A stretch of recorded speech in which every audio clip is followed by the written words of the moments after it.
Merhabalar. Herkes 2 Nisan tarihini gözlüyordu. Gözlemenin de sebebi Trump'ın bu ticari savaşlarda ne yapacağı, yani devletlerden ithal olunan məhsullara əlavə vergi tarifləri belirləmək idi və onu da biz gördük. Ve herkes dikkatle bunun ne olacağını, neyle biteceğini düşünür. Biz de tabii mütexəssislərin, uzmanların rəylərini dinlədik. Bir müddət əvvəl Avropa Birliği'nin yetkililərinin bəyanatını bir neçə mənbədən maraqlanıb okuduk. Onların söylediklerini dinledik. Ne baş verir deyəndə, tabii ki, Amerika Birləşik Devletlərinin hansı başkanı gəlirsə, nəyi, necə yapacağı bir taktiksel olarak onun öhdəsinə bırakır. Genellikle strateji belli. Yani Amerika'nın bütün devletlerde olduğu gibi iç ve dış politikası dengelenir.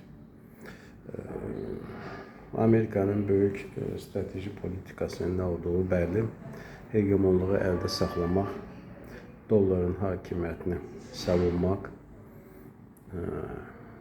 Avropanı əsasən də özündən asılı vəziyyətdə tutmaq və bir də ki, böyük real təhlükə olarak Çin.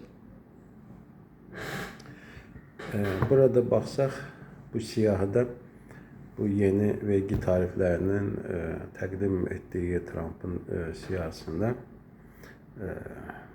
Rusya barəsində heç bir belə əhəmiyyətli məlumat görə bilmədik.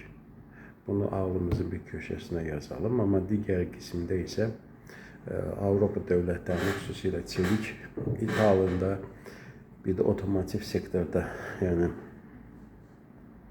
avtomobillerin istehsalı və məşğul olan böyük konsernlərin nə duruma düşəcəyi məsələlərini geniş müzakirə edirlər. Avropanın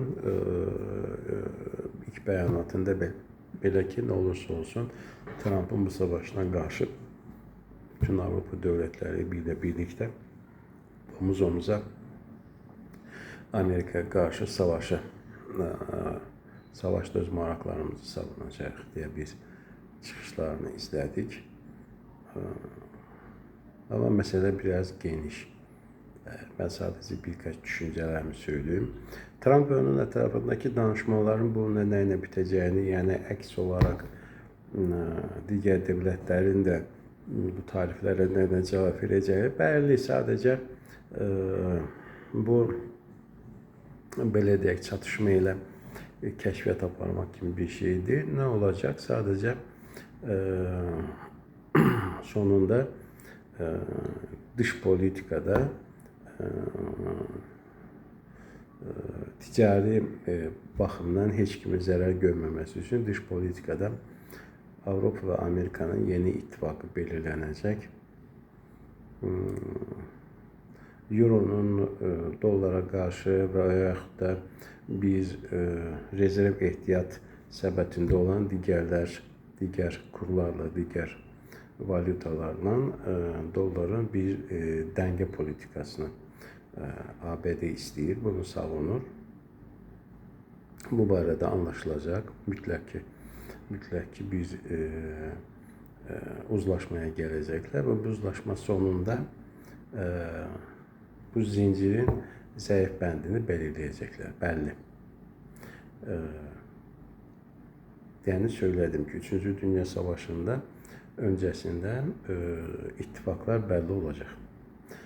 Bu ittifakın ilk yaranması Amerika Birleşik Devletleri ile Avrupa Birliği arasındaki bir uzlaşma, ittifaklaşmanı görecek. Ondan sonra yaptıkları tabii ticari marklar birbirinin dengelenip korunarak, ondan sonra ise tansiyon yükselecek ve zincirin ilk bendi kırılacak. Bu da İran.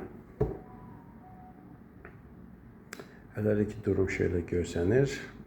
İndi Türkiyənin dış politikasında en çok endişe yarattığı Türkiye Silahlı Kuvvetleri'nin olduğu ve bir de sayının da okuduğumuz, bildiğimiz gibi artırılması neticesinde Suriye'de konuşlanmış bir hərbi hisseleri var, asker hisseleri var. Bu hisselere İsrail'in, yani herhalde okuduğumuz gibi basında ara sıra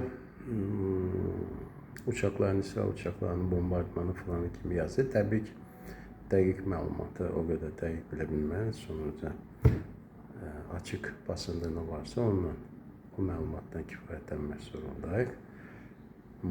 Ne olursa olsun TSK-nı ciddi savaştan çəkindirmək lazım. Lazım gəlirsə İsrail'lə sonunda masaya oturup burada bir sıra məsələləri müzakirə etməliyik. Yəni nə olursa olsun hər bir savaşın birbirine karşı en acımasız olan ki düşmanın sonunda savaş sonrası bir masa arkasında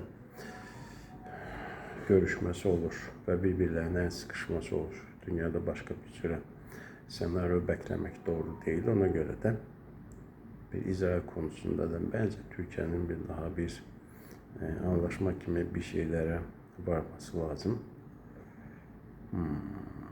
Ciddi ekonomik dünyada kriz çıkmaz belə düşünürəm. Çünkü karşıda savaş var. Sadece gelin uzlaşalım. Benim Amerika Birleşmiş Devletleri, benim maraqlarımı herkes korusun. Benim dünyada yaptığım rol liderlik lazımı kadar değerlendirilsin. Çünkü Trump'ın bütün bunları algılamak kafasındaki sistem ancak maddi maraklarıdır. Yani bu ticaretten ne kazanacağım, çok kazanmam lazım diye.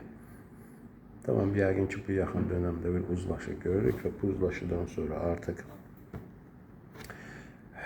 ciddi sıcak olayların ilk ittifakını görüp sonradan daha küçük ittifakları tam da aydınlığıyla sezdikten sonra herkes artık oturup maalesef yeni savaşın çıkmasını gözleyecek. Herhalde hiç kimse savaş arzu olmaz ama bence olacak. Teşekkürler.